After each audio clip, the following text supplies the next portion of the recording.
Hey, this is Brent from Vancouver, BC, Canada. You are listening to California Dreaming on the Orbital Jigsaw Network. California Dreaming is brought to you by BLUBRRY. You know, there is a little bit more to making a podcast than just talking into a mic and hitting publish. You need more than that.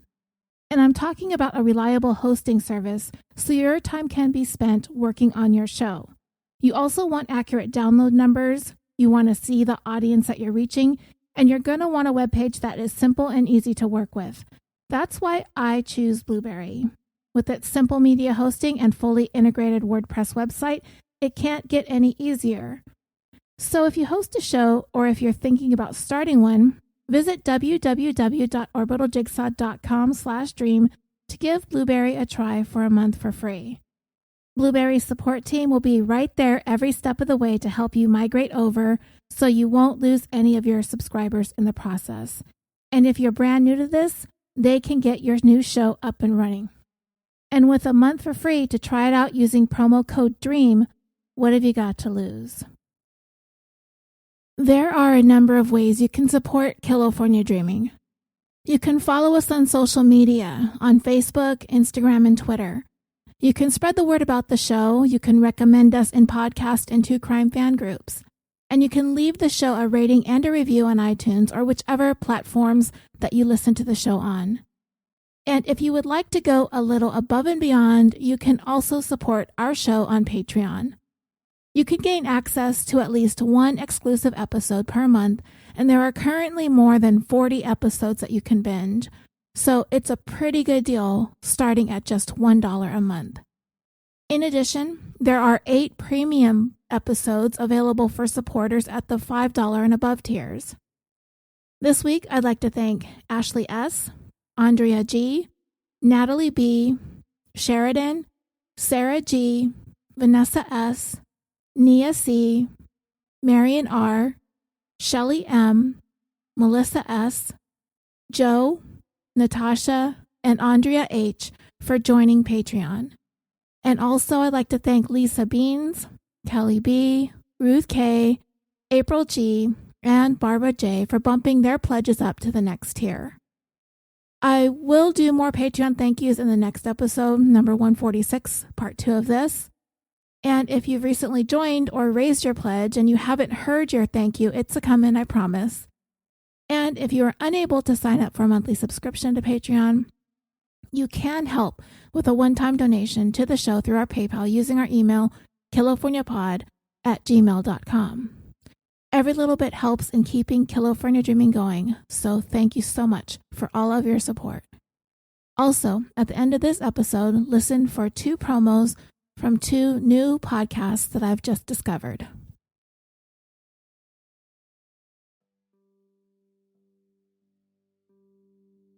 Let's talk about jealousy.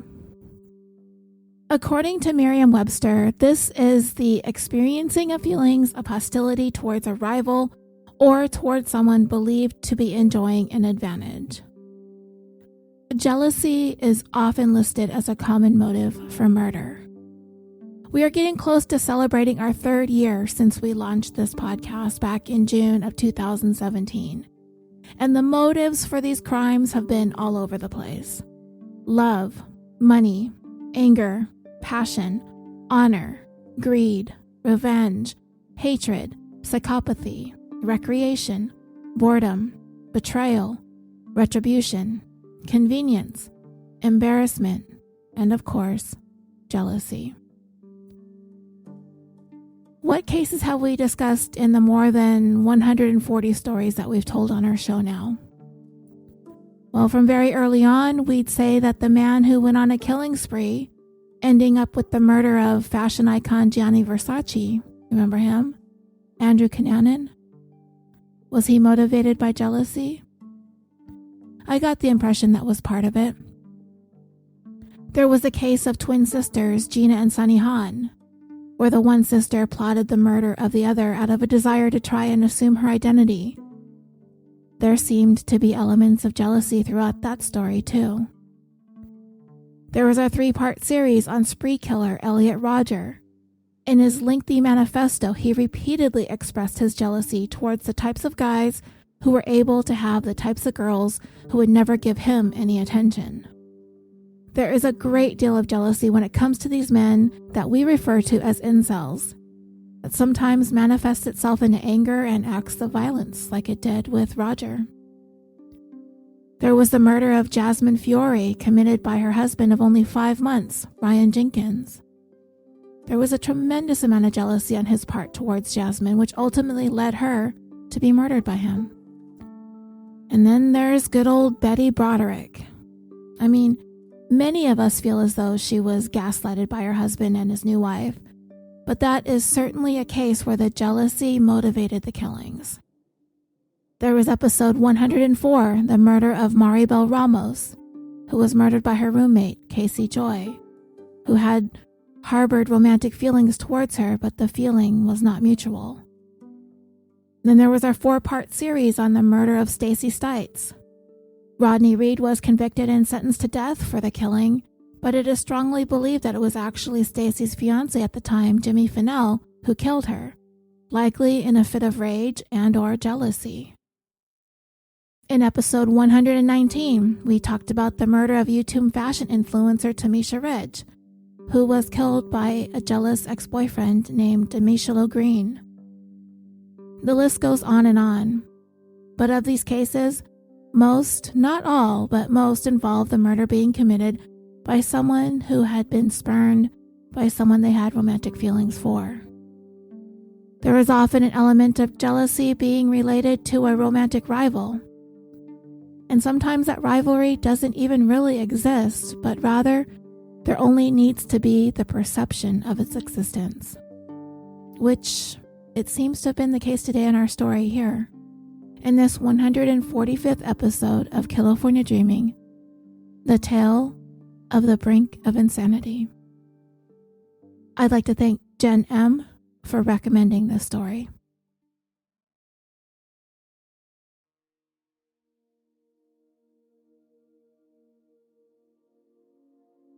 Sometimes, we that are into true crime, we see memes or we make jokes about if something happens to any of us, we ask those who knew us in life to please don't fill people's heads with lies about who we were when we were alive. Like, we weren't the sweetest person in the world. Everybody didn't love me. I did not light up a room when I walked in. To be honest, in life, I was just kind of meh. And there is totally nothing wrong or disingenuous about that at all. Even if we did brighten a room when we walked in, it couldn't have been every single freaking day of our lives, right? That would be annoying. We all have those days when we're feeling just kind of blech. And that's just as much of a part of who we were as a person as anything else. We're human. We are who we are. Maybe there are days that the room gets lit when we enter, and then there's days that the room is just like, go away. But we do like to say nice things about people when they're no longer here anymore. I'm all for that. We don't like to speak ill of the dead, well, most of us anyway. Or when something happens to a person, like say if someone goes missing. A million thoughts will go through the minds of the family and loved ones of that missing person. I've pointed out in a number of episodes about missing persons where I felt like the family of the missing person needed to be more forthcoming about what was going on in their lives at the time that they vanished. At least we have an idea of where to start. Sometimes young people, teenagers, even young adults are having a really hard time in life. And for one reason or another, one day they just are inexplicably gone. And the family will come forward and be like, yeah, he or she was struggling with this, that, and the other. And then, okay, we might not be out there looking for some crazed maniac that is just snatching people up and making them vanish. That's not to say that that person's disappearance shouldn't be taken any less seriously than anyone else's. But I often point out the case of Maura Murray, having gone missing in the mountains of Haverhill, New Hampshire. Her dad, Fred Murray, believed that there was a strong possibility that Maura fell victim to a random quote-unquote bad guy, or a serial killer who she crossed paths with following that crash of her car on that highway. From even very early on, Fred Murray has been quoted in the media as saying she was in good spirits and had no worries or reason to run away from her life. And that is a direct quote from Fred to CNN some 12 years ago.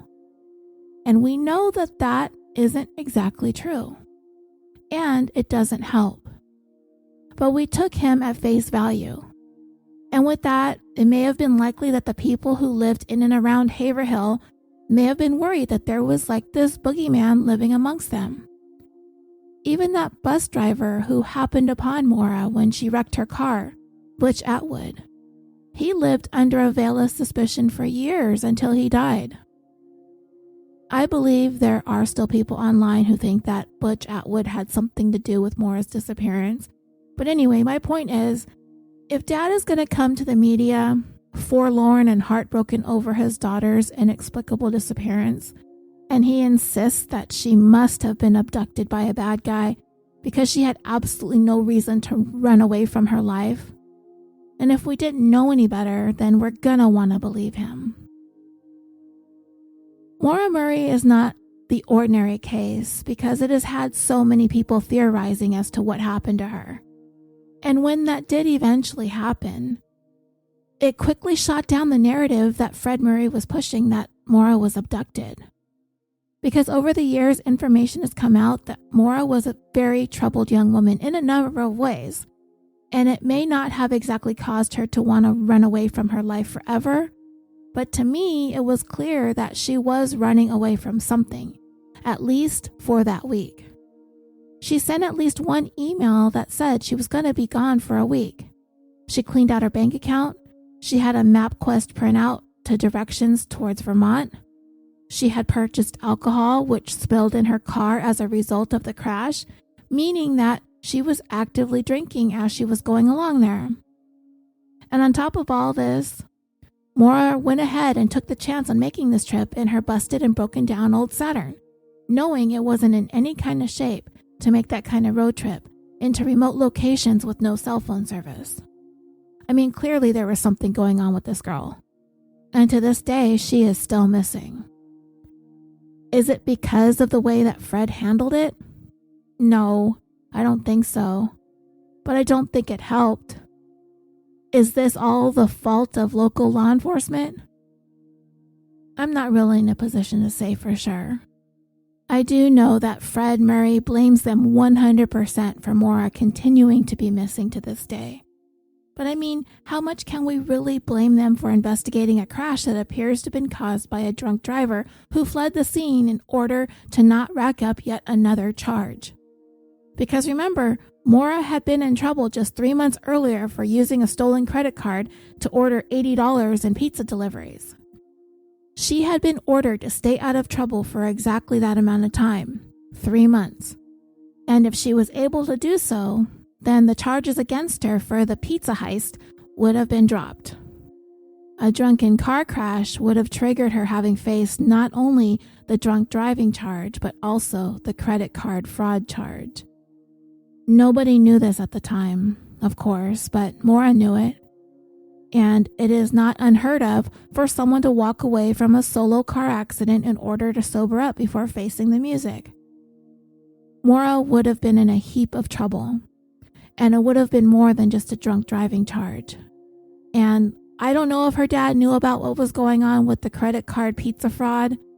I assume he didn't know, but he would find out if she was going to get picked up for drunk driving. I can only assume that the police at the time figured that Maura was drunk, she left the scene to hide, and would eventually resurface, and they treated the case as such. They had no idea that we would be sitting here 16 years later, still wondering what the heck happened to Maura Murray. Coincidentally, today we're going to be talking about another nursing student, clear across the country from UMass where Maura attended, at Samuel Merritt University in Oakland, California. Her name, Michelle Lee, spelled differently than last week's Lizette Lee. It's Lee with only one E. At the time, she was 26 years old, having been born October 24th, 1984, in San Diego, California. When Michel made her way across the footbridge leading from where she was completing her training at Kaiser Permanente Medical Center, located in San Francisco's East Bay subregion city of Hayward, to the parking lot where hospital staff parked their vehicles, she was actually not supposed to be out there on the footbridge heading to the parking area where her white Honda CR-V was parked, and it was just out of range of surveillance cameras overlooking the exterior of the hospital and the interior of the garage.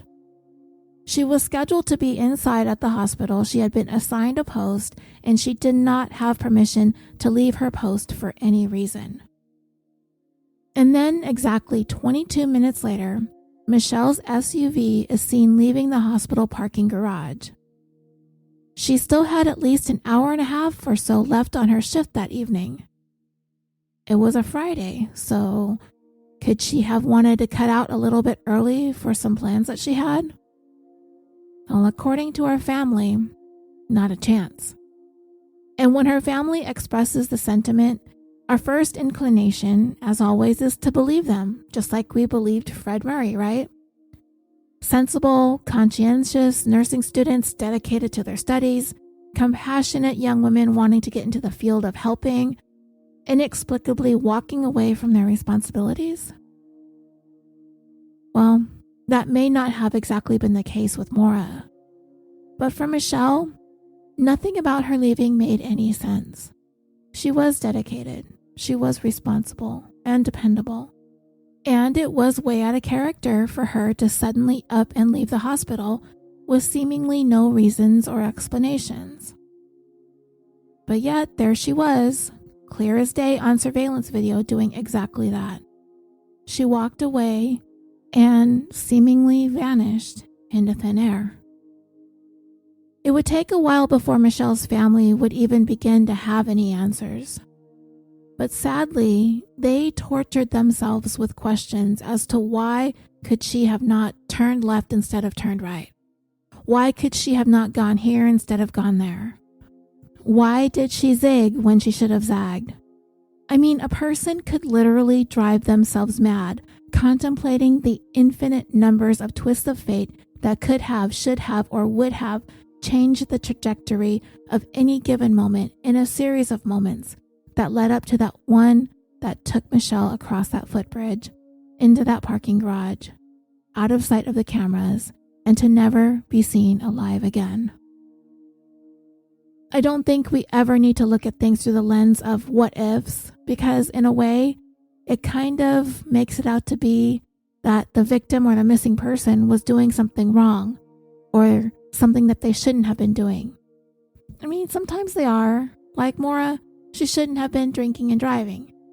But other than that, she had every right to be driving on that road, headed to wherever she was headed to do whatever she needed to do for herself. But Michel's family, in the wake of her disappearance, kept questioning fate. Why that day? Why her? Why their family? Michel Lee and her family, they're from Vietnam. And I've mentioned in the past that my mom's side of the family is Vietnamese. And I so very much understand this demanding to want to know why or what they did to deserve this to be their destiny. There always has to be some karmic reasoning behind it all. I've made no secret of the fact that I haven't had the best relationship with my mom in the past. However, whatever issues that my mom has with me, wherever she thinks it all stems from, I promise you this: she has long removed herself from possibly being any part of the problem by attributing our troubled relationship to the fact that I was born in the year of the tiger, which to her means that my life was doomed to be beset with misfortune and disappointment. Of course, I don't agree, but the way people measure fortune and misfortune are different.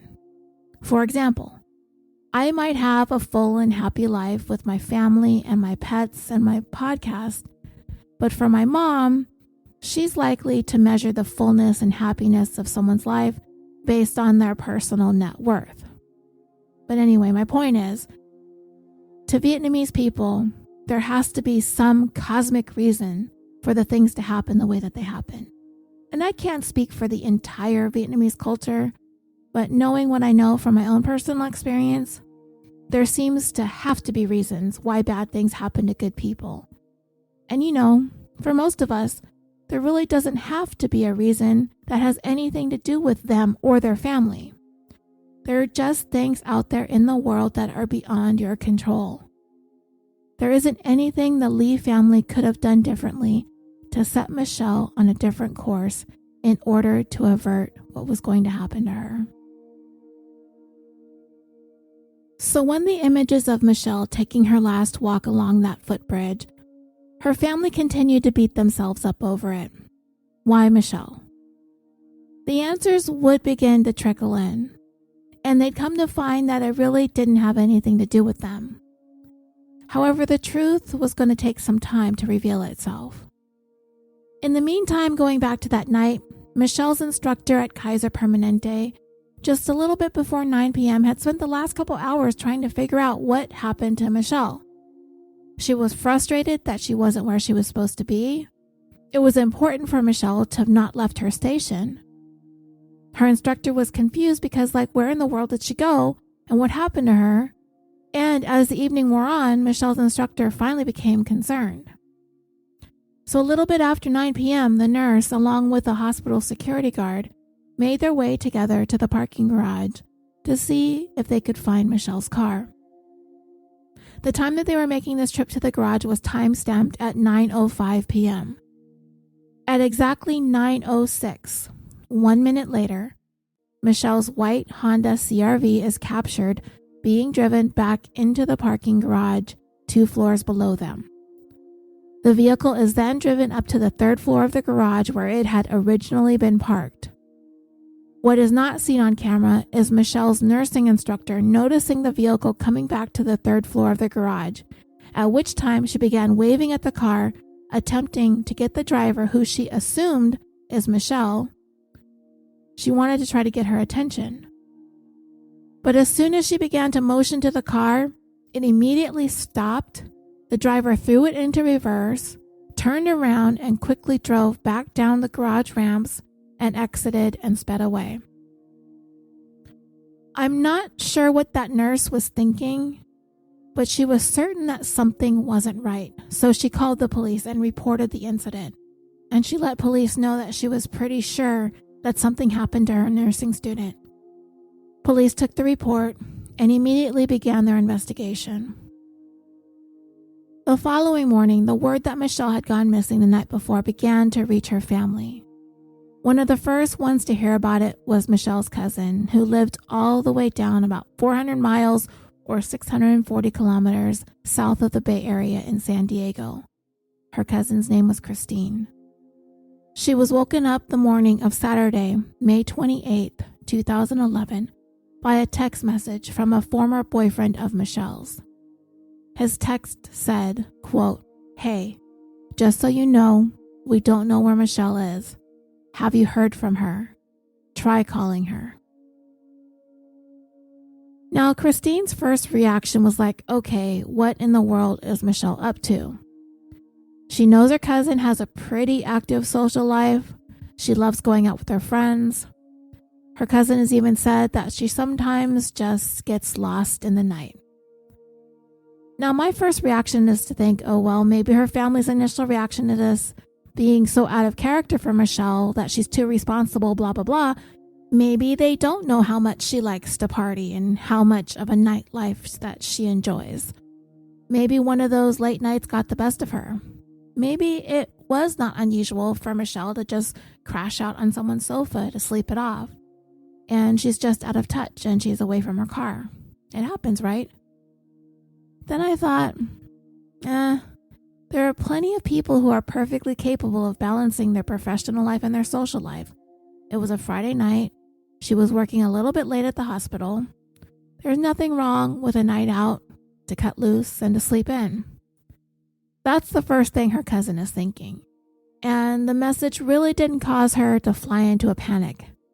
As a matter of fact, after she looked at that text message, she put the phone back down and went right back to sleep. Christine was not concerned because Michelle was 26 years old at the time. She was the eldest of the 15 cousins, their parents all being siblings. They kept close, so the cousins were pretty much raised together, which is common in Asian families. But this is particularly true for Christine and Michel, and I'll explain more about that later on. But sometimes these families, they can share a home. The cousins are sometimes brought up as close as siblings. And as the eldest of the bunch, Michel took on that role of the leader of the group.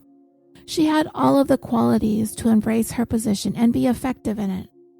She was confident and strong and smart, and she cared very deeply for her family. Those who knew Michel described her as being as beautiful on the inside as she was on the outside. And the next person to hear from Michel's former boyfriend was her younger brother, Michael. He received a call trying to get a hold of Michel. But like their cousin before him, Michael really paid no mind to it. As a matter of fact, he just figured that the call was from Michel's ex and he just wanted to try and talk to her. And maybe she was avoiding him or not really wanting to talk to him. And even though Michael was not at all alarmed at receiving the call, he did go online to take a look at Michel's social media accounts to see what she'd been up to the past couple days. And he knew that she had plans to take a road trip with some friends to Lake Tahoe. This was Memorial Day weekend. So he got on Messenger and sent a couple of messages to them before he left for the day because he had to go to work, just to check and make sure everything was okay and going as planned. Now, I don't know if he messaged Michel or if he just didn't mention it, but I have to assume he attempted to text and message her too. And from there, Michael went on about his day. But later on that same morning, Michael received a second phone call from someone concerned about Michel, her nursing instructor at Kaiser Permanente.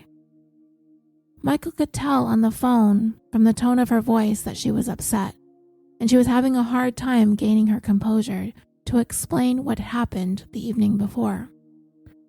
She told him how Michel had abandoned her post at work without permission and without informing anyone or saying anything about where she was going, which was a thing that she clearly should not have done, and she would have known that.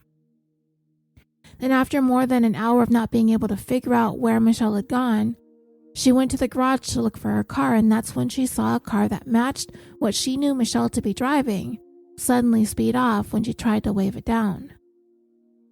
Now, getting a phone call from Michel's ex-boyfriend was one thing, but this was a different story, and it immediately worried Michael. There is no reason Michel would have been behaving like that, leaving her job and speeding off in her car. It didn't make any sense. Before long, their cousin Christine's concern also began to grow, and she started trying to call and text Michel's phone, but received no answers or a response. And it wasn't like Michel to not answer calls from her family. They knew that something was wrong.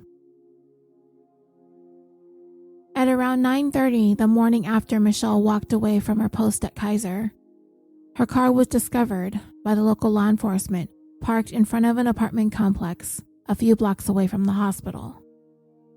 Looking the car over, Hayward police didn't right away see anything alarming.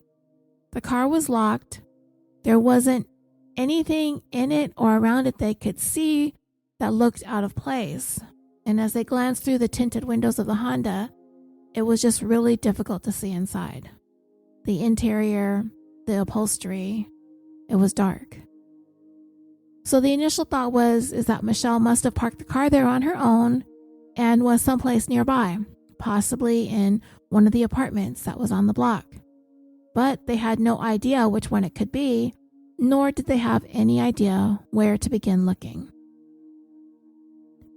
In the meantime, Michel's family, after they had spent the morning bombarding each other with phone calls and text messages between all of the aunts, uncles, cousins, and everybody else in between, they figured the next step was to just pack up and start the 8-hour commute to the San Francisco area. Michel's brother Michael was already somewhat nearby as he was going to school at Berkeley, so by the time he met up with Michel's friends in Hayward, they had already printed up some missing persons posters and were distributing them fanning out from the hospital where Michel was last seen. And everybody had been blowing up Michel's phone the entire morning with hundreds of calls and texts. When finally, at 12:45 on that Saturday afternoon, Michel's friends and family began receiving text messages from her phone. They were reassuring messages that she was okay, that she wasn't missing, that her phone completely glitched out on her because of the explosion of calls and text messages. Her battery died, and everything on her phone got deleted or wiped out. She told everyone she was okay, she's fine, she's just taking a break, she's just kicking back.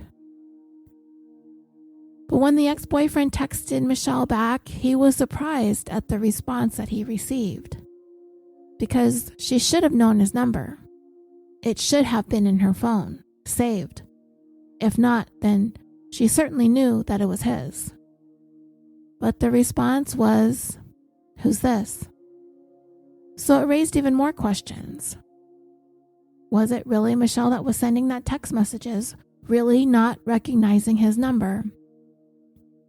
Maybe she was tired or out of it, or not really thinking clearly, especially if she had just woken up and was trying to get her wits about her. Could she be stressed? Sure. Being a nursing student is a lot of work and it's stressful. Maybe Michel's just in need of some time away to decompress. We all need that once in a while, right? Time to ourselves. Well, except maybe for right now. I don't know about you guys, but I've had enough time to myself at home to last me for the rest of 2020. But anyway, as the day wore on, the text messages from Michel's phone kept coming, and they really weren't bringing anyone any comfort as to what was going on with her. If anything, the cryptic nature of the messages made her friends and family even more concerned, as she was saying things like, "I just needed some time to myself," or "I had a really bad night last night," or "I don't want to talk to anybody right now."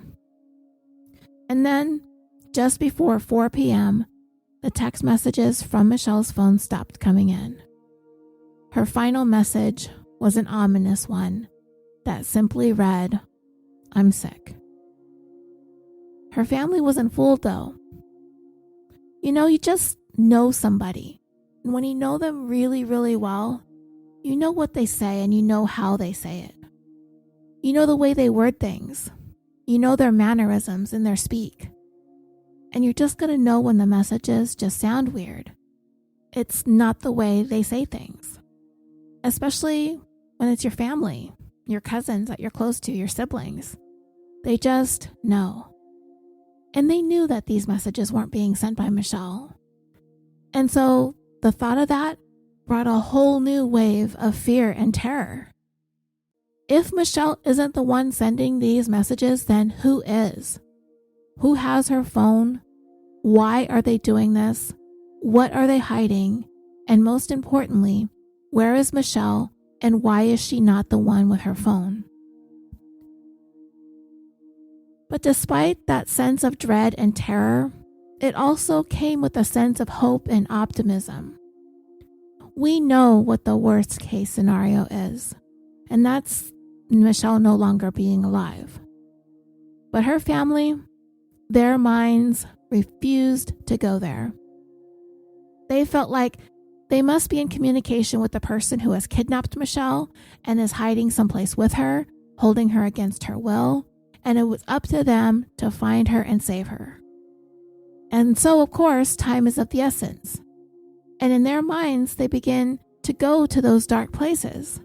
That Michel is being harmed and they have to hurry and find her. So more than a dozen of Michel's family and friends and classmates showed up at the Hayward police station to meet with the lead investigator on the case, a gentleman by the name of Inspector Ritchie. Her family and friends made it clear something is terribly wrong. She is so responsible. She would never behave like this. They were sure that she was abducted and she was being held someplace. Inspector Ritchie asked if they'd actually heard from Michel and if they had actually spoken to her or anything, and they said they did receive text messages, but they had not spoken to her. So the inspector himself sent a text message to Michel's phone. He identified himself as being with the Hayward police and that he needed her to get in touch with him immediately. Within a few minutes, Inspector Ritchie received a message from Michel's phone, and it said that her battery was dying, that she couldn't find her charger, and she was experiencing some troubles with her car.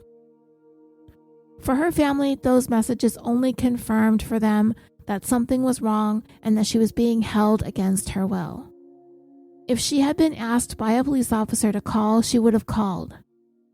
But the inspector at this point, he didn't know what to think, but he was willing to keep an open mind and explore any possibility. So the idea that Michel could have left on her own, as she had been saying, to get away or to take a break or whatever, to the inspector that was just as possible as her having been abducted and hidden someplace. And even if this was a kidnapping, was it random? Or was it committed by someone she was acquainted with? Or did she just leave on her own or leave with friends? So he had to ask, is it possible that Michel became overwhelmed with the stressors of life, with work, with school, with the nursing training? Maybe it was all becoming too much. The family and friends willingly admitted that yes, they could not rule out the possibility that Michel just needed a break from it all. Okay, well, next question. Did Michel have any problems with anybody that they knew of? Did she have a bad breakup? Did she have a tumultuous relationship with an intimate partner? Was Michel going through anything in her personal life that was causing her problems? And the one question that gets asked when someone is thought to have fallen victim to a crime: did Michel have any enemies? Is there anyone who seemed to have had a grudge or recently Michel had been having a dispute or a disagreement with? The answer from everybody who knew Michel was a resounding yes. There was one person causing her problems. And that one person was a young woman named Giselle Esteban. Okay, so who is Giselle Esteban? Well, Michel and Giselle is Filipino, became acquainted back in San Diego, having attended Mount Carmel High School together. The girls had become best friends. But not only was Giselle close with Michel, but she was also close with Michel's family. She was over at their house nearly every day and interacted with Michel and her cousins and her brother, becoming very close with the entire family, having been a constant presence in their home.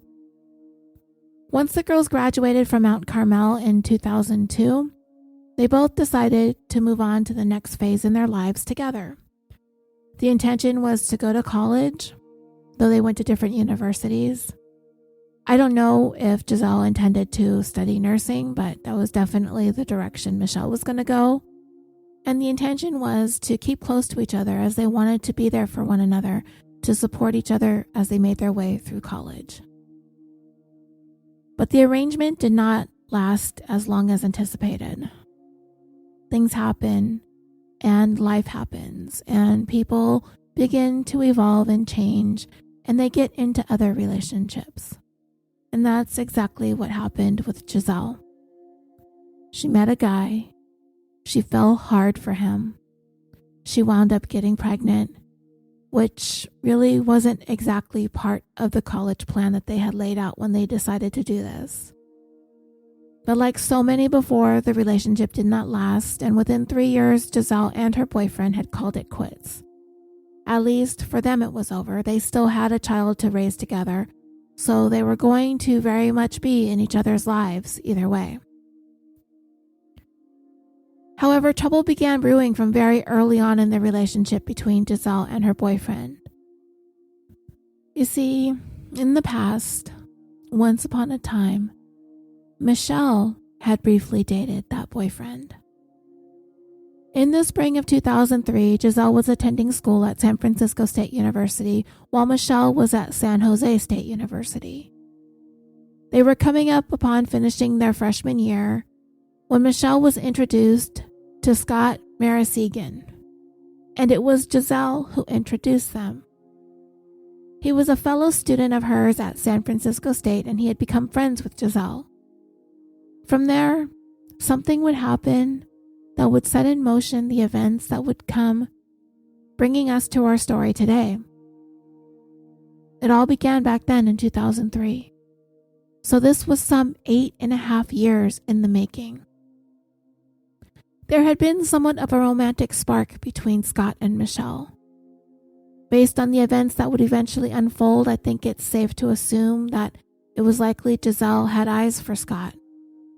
And so when she introduced her best friend to her new guy friend, the unintended outcome of the two of them embarking upon a dating relationship probably did not sit well with Giselle. It did not sit well with her at all. And Giselle was not simply going to sit idly by and allow for these two to carry on. While she had been the one who met Scott, she had been the one who was interested in him. And Michel, her best friend since high school, had suddenly interfered in that.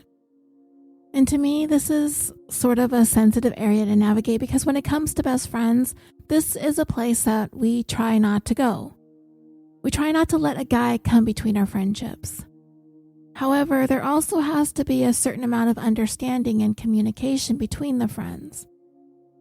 I don't know how much or how little Giselle had expressed her feelings for Scott this early in all of this. She may not have opened up to Scott about it yet. He may not have known that Giselle was interested in being more than friends with him. But the real question is, did she share her feelings for Scott with Michel in the beginning? My first inclination is to believe that she did tell Michel because that's what we do. We tell our friends when we're crushing on a guy, right? And that is where any possibility of your friends making a play for your crush comes to a full stop. At least it should if you truly respect the friendship that you have with your best friend. You just don't go there. If your BFF is into a guy, then he's off limits. But then, the unknown factor in this triangle is Scott, and who he may or may not be interested in. Now, he first becomes friends with Giselle, right? But then he met Michel, and he might have instantly been taken with her, more so than he ever had been with Giselle up to that point. And there's really nothing anyone can do about that. He's gonna like who he likes. As long as he's not playing both girls, then fine. There isn't anything either Giselle or Michel could have done. He's going to feel how he feels. Now, if Scott did express his feelings for Michel, how he went about that, if he was open and honest with both of them, that's fine too. So at this point, it's going to be up to Michel and Giselle as to how they're going to move forward. And the honorable thing would be to agree that Scott would just be off limits, especially if both girls liked him. But that doesn't always work out. Clearly, otherwise we wouldn't be talking about this here today. Whatever was said between the three of them, however they worked it out, if Giselle was attempting to be the bigger person and was willing to step aside, after all, Scott was interested in her best friend, not her. She simply had to try to stifle her feelings. Or perhaps Scott was unaware Giselle had feelings for him when he expressed his interest in Michel. And maybe Michel didn't either, but I tend to doubt that. I think Giselle would have told her. Whatever the situation was, Michel and Scott began dating sometime in 2003. And we can only guess how this left Giselle feeling. And it probably was not great. But as I said, Giselle would not sit idly by. The dating relationship between Michel and Scott lasted all of 1 month. That's it. And that's because Giselle threw a big, huge monkey wrench into it all. She reached out to Scott. There was something that she felt that he needed to know. That Michel had been having what Giselle termed as a semi-affair. This caused Scott and Michel to break up. but it was a very amicable breakup. There wasn't any animosity, and Scott would later say that he considered Michel to be a friend he would have had for the rest of his life. Whether or not the information Giselle told Scott about Michel having a semi-affair was true, I can't really say. But it doesn't seem like either Michel or Scott really lost any sleep over the end of their dating relationship. It had only gone on for a month.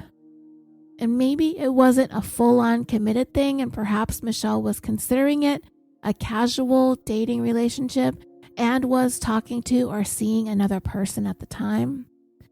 And maybe they figured it would be best for all involved, especially if they were beginning to realize that Giselle was not happy that they were dating, that there's so many other possible scenarios here we just don't know, but maybe they just figured it would be best to leave it alone. All we do know for sure is by the mid to late spring of 2003, Scott and Michel were no longer dating. They decided to remain friends, and Giselle is somewhere in the periphery of it all.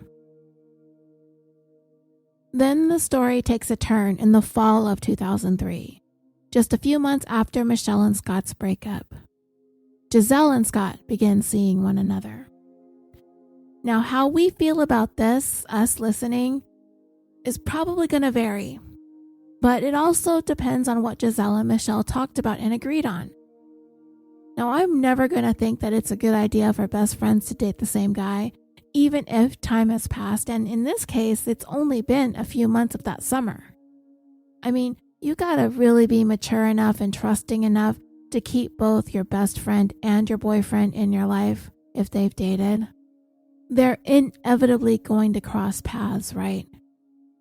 And there may always be that awkwardness of your boyfriend having once been involved with your best friend.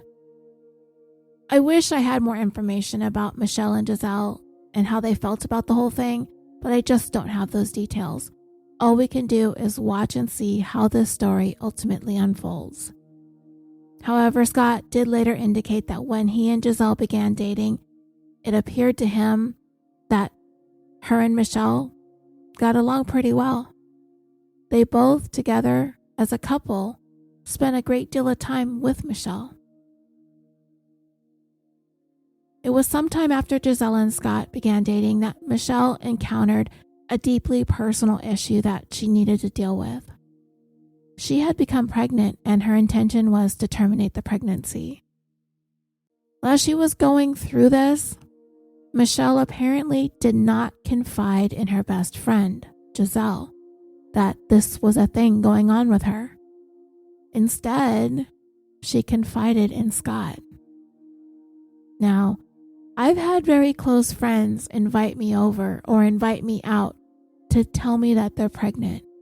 And it is such a huge deal when something like that happens. I mean, I haven't been told by any of my friends that they were intending to terminate the pregnancy. But those are some of the most emotional moments I've ever had in my life when I find out that someone that I am close to, who I love and care about so much, is going to have a baby. But yeah, if my best friend got pregnant, I'd expect to be in the know pretty damn early on. And then I thought about it. What if my best friend told my husband, but not me? Which I don't know how or why that would happen, but if it did, I'd be confused and I'd be mad about it. I tried to put myself in Giselle's place. Why would Michel tell Scott and not Giselle? To me, the answer seems rooted in trust, or a lack of trust. For whatever reason, Michel did not feel comfortable enough to tell Giselle something this important, yet she told Scott. She seemed to trust what his reaction would be. Maybe she knew that he would not judge her, that he would not use that information against her in any way, to hurt her or to make her feel bad or guilty. I mean, remember, Giselle is the one who interfered in Michel and Scott's relationship by telling him that Michel had cheated on him. And that was kind of an indicator that if the cheating thing were true, then Giselle could not be trusted to keep things in confidence. But that again depends on how each of us listening feels about it. Did Giselle do the right thing by telling Scott Michel had a semi-affair? For me, if it was me, I would not have gone to him about it. I don't even know what, if anything, I'd say to my friend either, because they'd only been dating for a month. It wasn't like they'd been married for 20 years with a bunch of kids and a house and an entire life built together, and the discovery of an affair would have imploded the entire family and all of their lives. It was only a month. But that cuts both ways. Yeah, it hadn't been a long time, which is all the more reason that I would say just stay out of it. What did it matter if Giselle spilled the beans to Scott or not? There are only two reasons I could see Giselle being motivated to interfere like that. Either she truly valued her friendship with Scott, and she did not like seeing him potentially getting hurt, or she was attempting to cause problems between them, hoping that they'd break up, which is what ultimately happened. The first one is kind of flimsy. Giselle's loyalty to her friendship with Scott, she'd been friends much longer with Michel, and her friendship with her should have trumped everything. So it leads me to believe that Giselle's intent was to break them up, which for me felt like it was a bad move on Giselle's part. I think she should have kept things between herself and Michel. And because of that, I think Michel lost a certain amount of trust in Giselle and was very measured with what she was willing to say or confide in her from that point forward. And hence, we have the reason why when Michel became pregnant and was opting to terminate, she opened up to Scott instead of Giselle. A few weeks after Michel had shared this information with Scott and the pregnancy had been terminated, somehow Giselle found out about what Michel had gone through. How she found out about the pregnancy and the termination, I'm not clear about that, but that wasn't what upset her. What made Giselle furious was the fact that Scott had already known about it long before she did, before the pregnancy had even been terminated, and she was so angry that they both kept that from her. Giselle felt betrayed, which I can understand feeling that way. I would not like my husband and my best friend keeping big secrets from me, or my friend confiding in my husband about something so deeply personal without telling me. To me, it just wouldn't make any sense. And if their friendship had not already been rocky, it would most likely be from that point forward. I mean, if your husband or boyfriend or significant other is keeping secrets with your BFF, that's a problem. Because it's like, what else are they hiding? Anyway, at this point, I'm already convinced that this three-way friendship/relationship between Michel, Giselle, and Scott is not going well at all. Giselle and Scott would attempt to make their relationship work for about the next year and a half or so following this perceived betrayal of secrets being kept from her between Scott and Michel. However, sometime in the spring of 2005, the couple couldn't do it anymore and they went through a breakup. But by that summer, they decided to give their relationship another try because they found out that Giselle was in fact pregnant by Scott. Their daughter was born that October of 2005. And from there, for the next 3 years into 2008, Giselle, Scott, and their child lived together. They attempted to make things work in order to raise their baby as a couple. But after about a year after their daughter was born, Giselle began taking more serious of an issue with Scott's friendship with Michel. She'd never really gotten over the fact that they had kept that huge secret from her. And with that constantly weighing on her, the anger and resentment that Giselle was feeling towards the whole thing began to develop into this paranoia that Scott and Michel were keeping more secrets, up to and including that Michel and Scott were having a sexual relationship behind her back. Scott insisted, he was adamant that he and Michel never had a sexual relationship, even while they were dating. And while he was working through this with Giselle, he did everything that he could to put her mind at ease about it, even going so far as to agreeing to cut off all contact with Michel. But nothing Scott tried satisfied Giselle, and over time, her paranoia, her resentment, and her hostility continued to fester. Giselle and Scott's relationship finally crumbled in the summer of 2008, at which point the court proceedings to sort out the custody arrangements for their daughter began. But by November of 2008, Giselle was granted a move-away order, at which point she packed up herself and their daughter and moved back down to San Diego. Scott was granted a fully shared custody agreement and a very generous visitation schedule, which he took full advantage of. However, by the following June of 2009, Giselle informed Scott that she had met someone new, she was in a committed relationship with this person, and she was moving herself and their daughter in with this man. This was an arrangement that Scott strongly objected to. So in November of 2009, he filed the papers requesting to be granted full custody of their daughter, a proceeding which would take several months to sort through. But it seemed as though before the custody issue was finally addressed in court, Giselle and her new boyfriend broke up. But at that point, she was pregnant by her now ex-boyfriend. Then she went and confided in Scott that she too had intentions of terminating that pregnancy. Now, whether or not Giselle was actually pregnant, I don't know. And whether or not she actually went through with a termination of a pregnancy, I don't know that either. Whatever the case was, after this pregnancy or after it had been terminated, or if it existed at all, she and Scott did resume a sexual relationship, and this led to a handful of intimate encounters between the two. Scott would later acknowledge that even though their relationship had officially ended, there were still times when they would get together and engage in intimate sexual activity.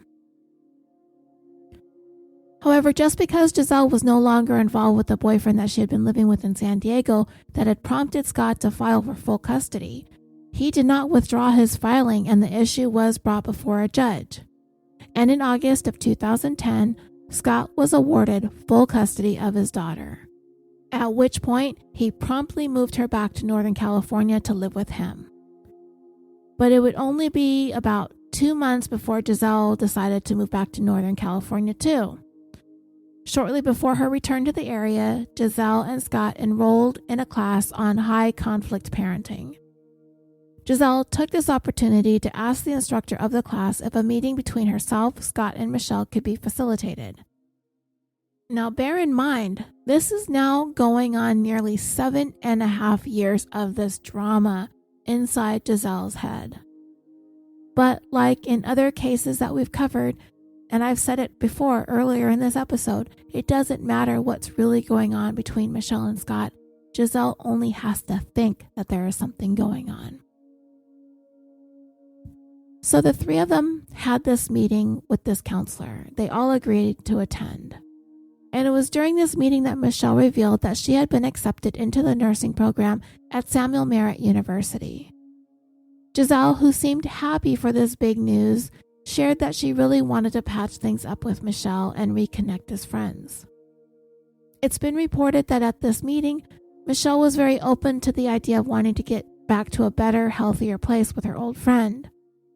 But when the meeting was over and it was time to put into action what they had shared that they wanted to do and what their goals were for their friendship for the future, it didn't seem to be there anymore for Giselle. As a matter of fact, Giselle seemed in a worse place than she'd ever been in the past in terms of Michel's place in her life and Michel's place in Scott's life. It all began to manifest itself into this fixation on Giselle's part that Michel was the reason that her family broke apart. That it was because of Michel's presence, her interference, and what she believed to have been an affair between her and Scott that caused them to split. She'd become so obsessed over the whole thing that it was a constant point of contention between her and Scott as they continued to try to co-parent this child. It consumed their entire relationship. It plagued Giselle's every waking moment to a point where she incessantly badgered Scott to death over it, with constant expressions of anger, paranoia, and most disturbingly, hate-filled tirades aimed directly at Michel. I'll go into more details regarding Giselle's growing obsession over Michel as we go along. So, once Inspector Ritchie got that information from Michel's friends and family that she had been having an ongoing and long-term problem with Giselle, and after he got the brush off from when he had attempted to text Michel's phone and was told that the battery was dead, the charger was missing, and that she was having car problems, he decided to pay Giselle a visit in person. He still wasn't exactly sure what he was looking at here, but he figured that he had to at least make sure that he did his due diligence as the lead investigator on the case. So late into the evening on Saturday, a little more than 24 hours after Michel was last seen, Inspector Ritchie stopped by where Giselle was living at the time to find out what, if anything, she may know. When Giselle opened the door, Inspector Ritchie introduced himself and said he was there regarding Michelle Lee. And you know what the first thing Giselle said in response to that? Who? Yeah, she asked who. And you know and I know and we all know that she heard him the first time. He didn't stutter. He was there to talk about Michel. Giselle was either playing dumb or stalling or both. But you know this inspector has probably seen and heard it all, so he repeated, Michel, I'm here to talk to you about Michel. And Giselle, in her best faking feign of concern, said, oh yeah, God, Michel, what about her? And he said, well, she went missing last night. Okay. And when we spoke to Michel's family, your name came up as someone that she had a difficult and troubled relationship with. Tumultuous. And again, stalling, Giselle asked, a tumultuous relationship? Like she's confused. And then Giselle followed that up with this statement. Michel was my best friend who slept with my then fiance. So yeah, she's not holding back when it comes to what her beef with Michel was. So making note of that little tidbit of information, the inspector asked a few more questions about her relationship with Michel and if she had any information at all as to where Michel might be. And Giselle said she had no clue, and besides, she and Michel weren't really seeing each other or speaking, so she really wouldn't be of any help anyway. Right there, off the bat, the investigator ended his first day looking into this, knowing that Michel had a problem with exactly one person, and that one person was Giselle. And this was not only according to everybody in Michel's life, but according to Giselle herself. The very exact person who Michel had troubles with right then and there confirmed that yes, they had problems. Michel slept with her fiancé when they were engaged, and that they were no longer friends and they did not see each other, nor did they speak to each other anymore. So with that, Giselle has not only managed to distance herself from the entire situation, or at least attempting to, by removing herself from being a part of Michel's social circle, at the same time, she managed to sort of throw Scott under the bus by telling the inspector that he and Michel had sex while they were engaged. There's all sorts of drama going on here. And from there, the inspector decided to go ahead and send some other detectives over to have a talk with Scott, the father of Giselle's baby, her former fiancé, the man that's at the center of this love triangle. At least, it's a triangle in Giselle's head. Whether or not it was really a thing, or if it was only something Giselle conjured up in her own mind, who knows? But when they did go and talk to Scott, the one thing that immediately stood out to those investigators who spoke to him is that they were very, very surprised to find out that he had sole physical custody of the daughter that he shared with Giselle. Totally nothing wrong with that at all whatsoever, but it's not what usually happens. More often than not, there is shared custody, or typically mom is granted full custody if it isn't shared.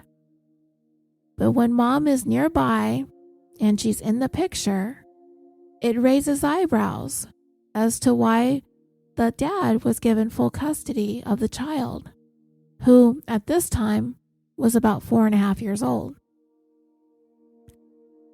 And in this conversation that detectives had with Scott, they listened to everything that he had to say about his relationship with Giselle, his daughter, and Michel. Scott was clearly very close with his family. He cared very much for his child. He struck investigators as a genuine, down-to-earth, a family-centric kind of person, and they didn't get the feeling that he was hiding anything or holding anything back or telling them anything that wasn't the truth. So for now, they put Scott to the side and moved on with their investigation.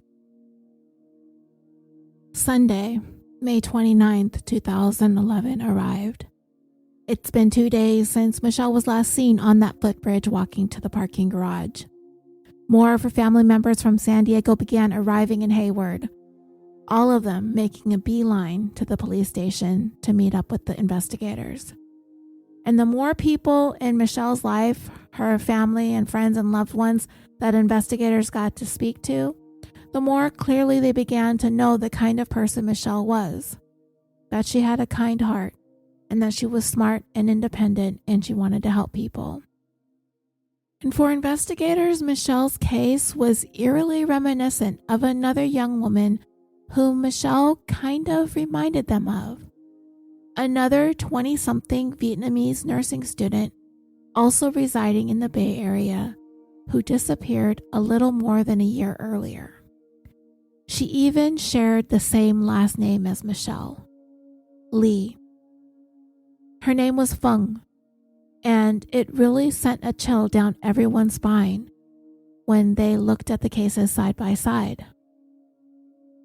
Michelle Lee, Fung Lee. Michelle was 26. Fung was 5 days shy of being 25. As a matter of fact, Michelle was only 6 months older than Fung. They were both Vietnamese. They were both nursing students, though Fung had just graduated, while Michelle was still a work in progress. Fung went missing on April 25th, 2010, and Michelle went missing 1 year, 1 month, and 2 days later, only 50 miles or 80 kilometers apart, on May 27th, 2011. They even both drove white Hondas. While Michelle's was a CRV, Fung's was an Accord. Fung was found deceased 12 days later on May 10th, 2010, though to this day her cause of death has not been made public, because as the 10th anniversary of her murder has just passed, her case is still cold and unsolved. We haven't gotten to the discovery of what happened to Michelle just yet, and I'll get to it soon. But I'll tell you now that this is not going to end well. The coincidences there were too much to overlook, and the community, the police, and even Michelle's family and loved ones at least had to entertain the possibility that they were dealing with some sort of copycat, possibly even the same killer. I'm not going to go too much further into that because Hayward police did investigate and they did try and look for a link between the two, and there was none to be found, and a connection between Michelle's and Fung's cases was not made, so they eliminated that as being a possibility pretty early on. As I said, Fung's case is still unsolved to this day. There has not been a whole lot of media buzz about her recently. I didn't even see a mention of her in recent weeks as we had just passed the 10th anniversary of Fung having gone missing. And we are, as I write this, and hopefully record and publish this very soon, which I am right now. As I said, Fung was found deceased on May 7th, and today, as I'm recording this, it is May 7th. There was a suspect at the time, Fung's boss, her married boss, with whom it is believed that she was having an affair. But he'd never been arrested. Nothing has ever been found to definitively link him to the murder. So it's grown ice cold, sadly. But for our case today, there would be no connection between the two missing women. Everything was just one big, huge, bizarre coincidence. So while all of this was going on, Michel's family remained pretty convinced that she was alive and being kept alive someplace hidden away. Because her car was found and there was no damage to it that they were told of, and it was locked. And it was assumed that she must have been able to take the time to do all of that, so she must be alive.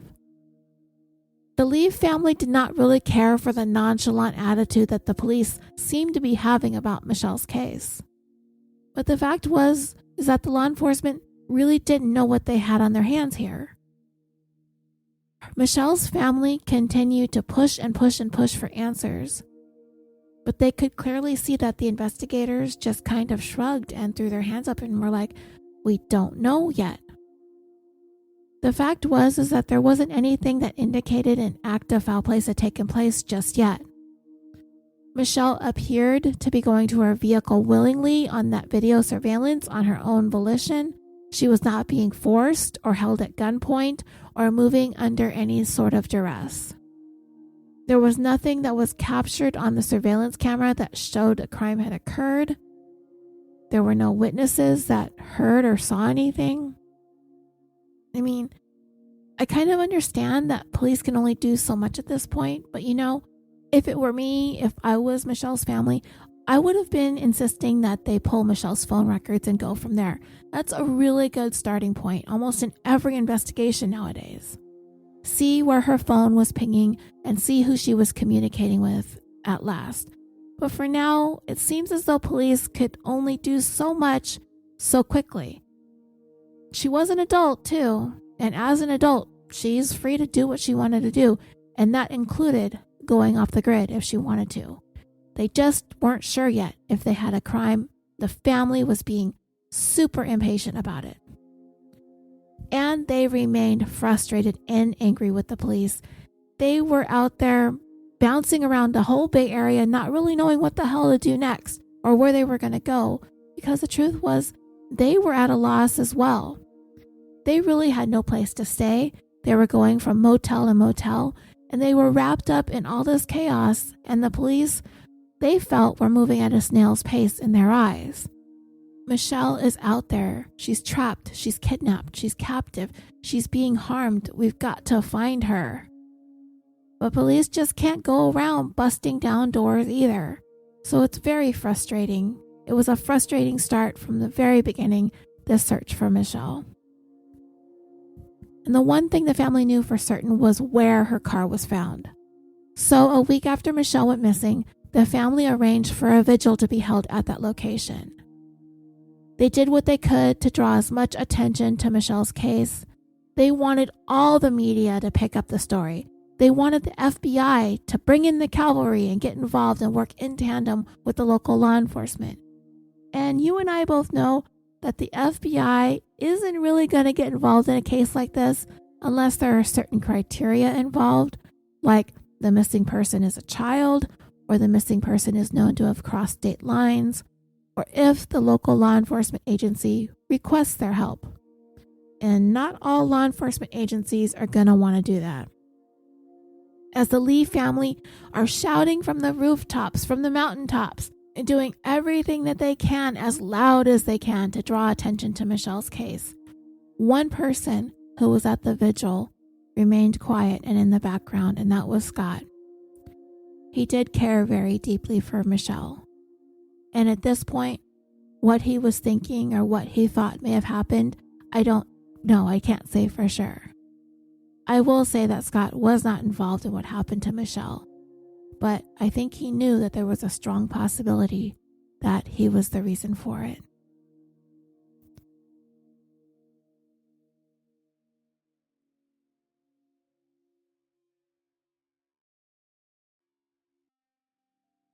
I am going to go ahead and pause the story here.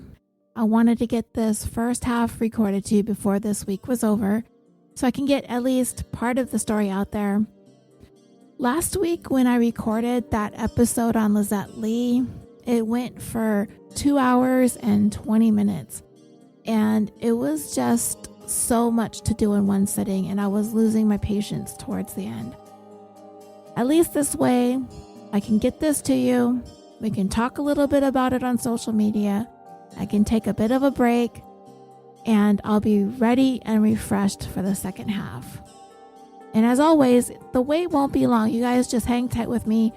I will be back soon with the conclusion of the story. We will pick it up from the family's investigation and the police investigation and the way that those two things are going to diverge from one another as we get into the story, what happened to Michelle Lee. So, until then, sweet dreams.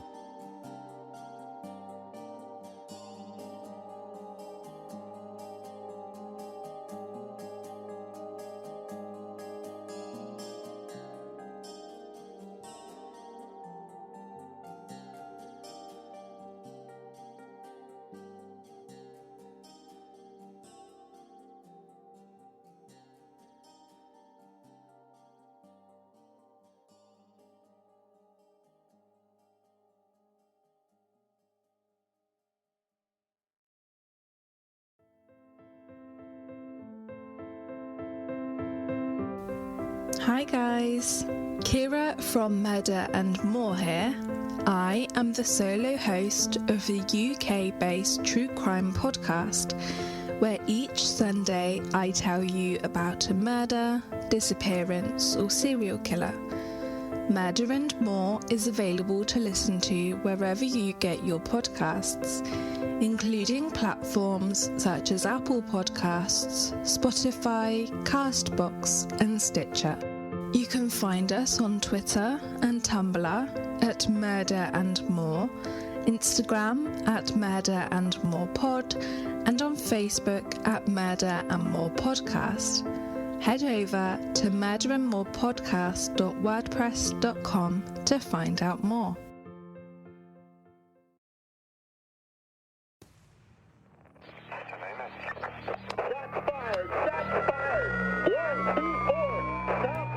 Hey everyone, this is Prash, host of Prash's Murder Map.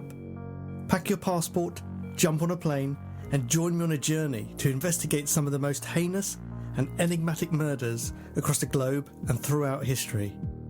We'll look at forensics, psychology and more as we dissect solved and unsolved cases like Australia's Frankston killer and a murderous family on the American frontier. Hope to see you soon.